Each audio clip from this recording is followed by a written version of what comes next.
this episode, we ease into a part of security engineering that quietly shapes everything downstream. How you write security requirements when you are buying a product or service instead of building it yourself. New learners often picture requirements as strict rules you throw over the wall, but in real acquisitions, requirements must do two jobs at the same time. They must protect the organization's security needs, and they must be realistic enough that a vendor can understand them, price them, and deliver them without turning the project into a long argument. If the requirements are vague, vendors will promise the world and deliver confusion. And if the requirements are impossible, vendors will either walk away or pretend they can do it and then fail later. The skill you are building here is learning to write security requirements that are clear, testable, and achievable, so the acquisition results in something you can actually operate and defend. Before we continue, a quick note.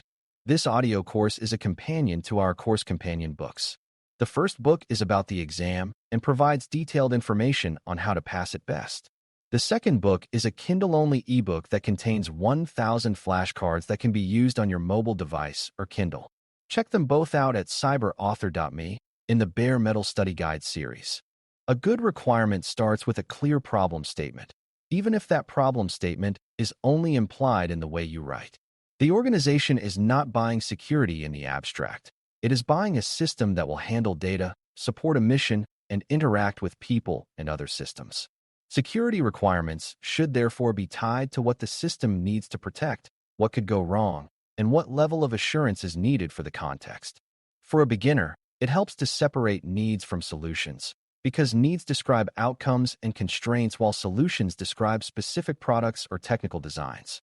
A requirement like the system must protect sensitive records from unauthorized disclosure is a need, while a requirement like the system must use a specific encryption product is a solution.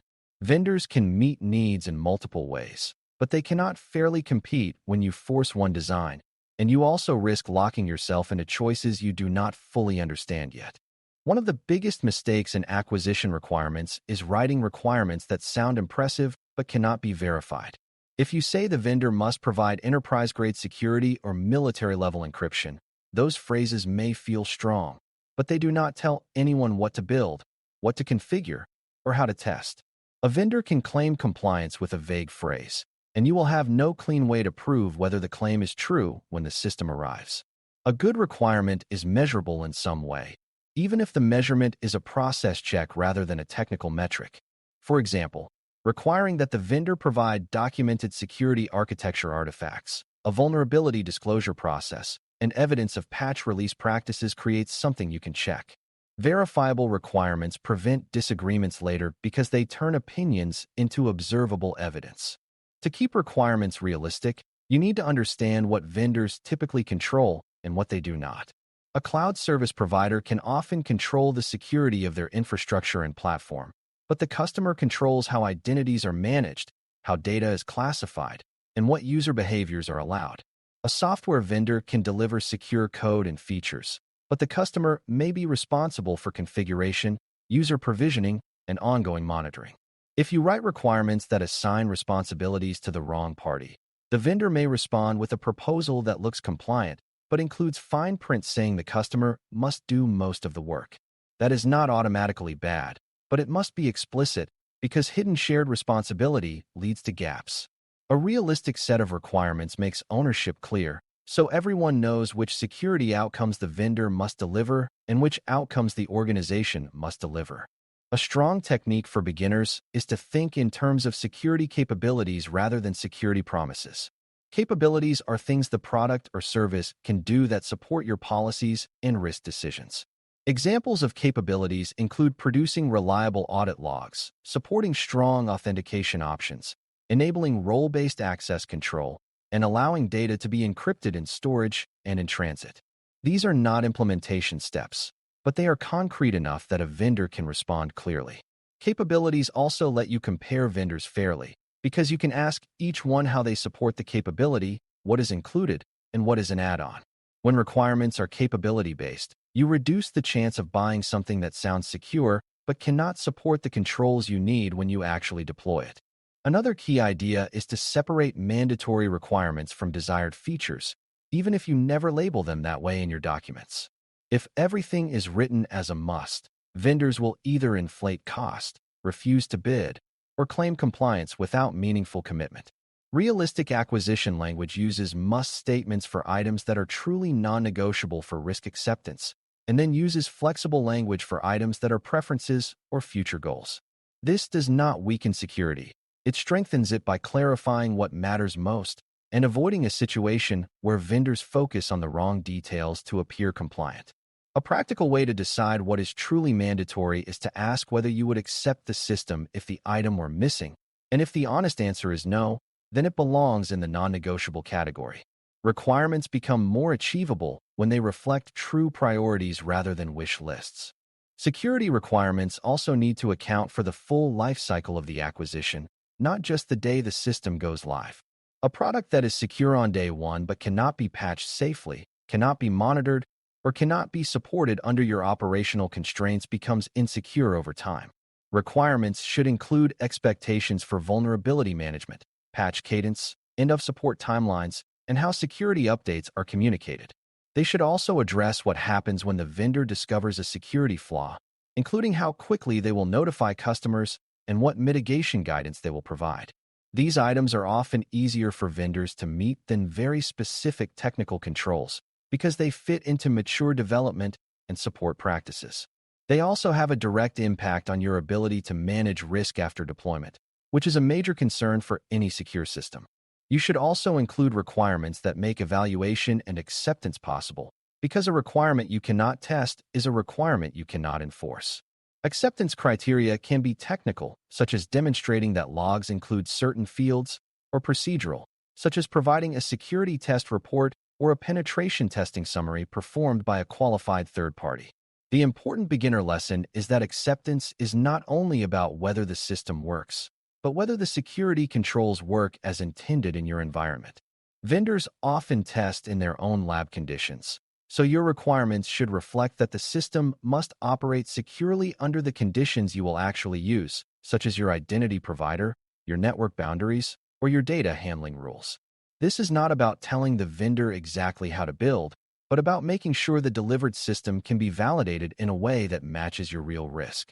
When writing requirements that vendors can meet, clarity of language matters as much as technical content. Words like secure, robust, and adequate are open to interpretation, and different vendors will interpret them in ways that benefit their proposals. Instead, use plain statements that specify who does what evidence will be provided, and what conditions must hold true. For example, rather than saying the system must have strong access controls, you can describe the expected control outcome, such as supporting least privilege through configurable roles and separating administrative functions from regular user functions. Clear language reduces surprises and makes the contract relationship healthier because fewer expectations are left unspoken. It also helps non-technical stakeholders understand what is being purchased, which matters when the acquisition is reviewed by leadership or oversight bodies. A crucial part of realism is understanding that vendors sell products, not perfect security, and every product has limitations that must be managed. That is why requirements should include disclosure of known limitations, constraints, and dependencies, because you need to know what assumptions the product makes about its environment. If a vendor solution assumes all administrators will be carefully trained and never reuse passwords, that assumption must be surfaced because it is a risk factor. If a service assumes it will have outbound network access to certain endpoints, that dependency affects your architecture and monitoring. When vendors can openly describe constraints without being punished, you get a more truthful proposal, and you can plan compensating controls where needed. Realistic requirements create space for honest limitation disclosure while still protecting the organization's baseline security expectations. Another common pitfall is copying large control catalogs into a requirements document without tailoring them to the acquisition. Control catalogs are useful references, but vendors respond better to tailored requirements that map to the system's role and your environment's needs. If you paste dozens of controls that are irrelevant, vendors may respond with generic compliance statements, and you will waste evaluation effort on noise. Tailoring means selecting the control outcomes that actually matter for the acquisition, then expressing them in language that fits the product and its delivery model.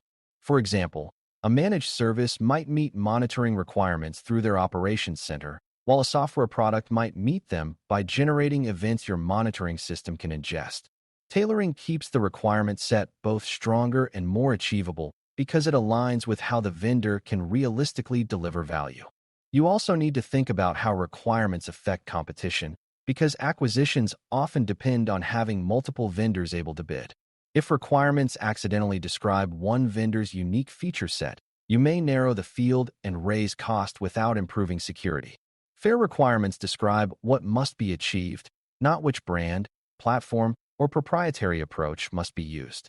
This is not only a procurement concern, it is a security concern, because fewer options can mean weaker negotiating leverage on security commitments and support terms. A balanced requirement set improves both security and outcomes by encouraging vendors to propose strong solutions while still meeting your essential constraints. The best requirement sets create a clear minimum bar and then allow vendors to differentiate through better assurance, better transparency, or better operational fit. Finally, the way you communicate requirements matters, because vendors need to understand the why behind the requirements to respond intelligently. When vendors see requirements as arbitrary hurdles, they look for the easiest way to claim compliance. But when they understand the risk context, they can offer designs and evidence that match your true needs. That does not mean you hand them your entire internal threat model, but it does mean you provide enough context about data sensitivity, mission impact, and operating environment. With context, vendors can propose realistic levels of logging detail, access control structure, and support commitments that match the acquisition. Without context, you get generic answers and later you discover mismatches during integration or testing. The mature skill is balancing context with confidentiality while still making the requirements understandable and actionable. The most important takeaway is that security requirements for acquisitions should be written so they can be understood, priced, delivered, and verified, because that is how you avoid buying a security story instead of a secure capability. Requirements that are too vague create loopholes, requirements that are too rigid create failure and resentment, and requirements that are too broad create noise that hides what matters. When you focus on clear outcomes, shared responsibility, lifecycle support, and testable acceptance criteria, you create a requirement set vendors can actually meet and leaders can actually defend. As you continue learning, keep practicing the mindset that a requirement is a promise you intend to check, not a wish you hope comes true. That discipline is what turns acquisitions into dependable security outcomes rather than expensive surprises. Thanks for listening. For more audio courses, daily newsletters, and more, please visit baremetalcyber.com.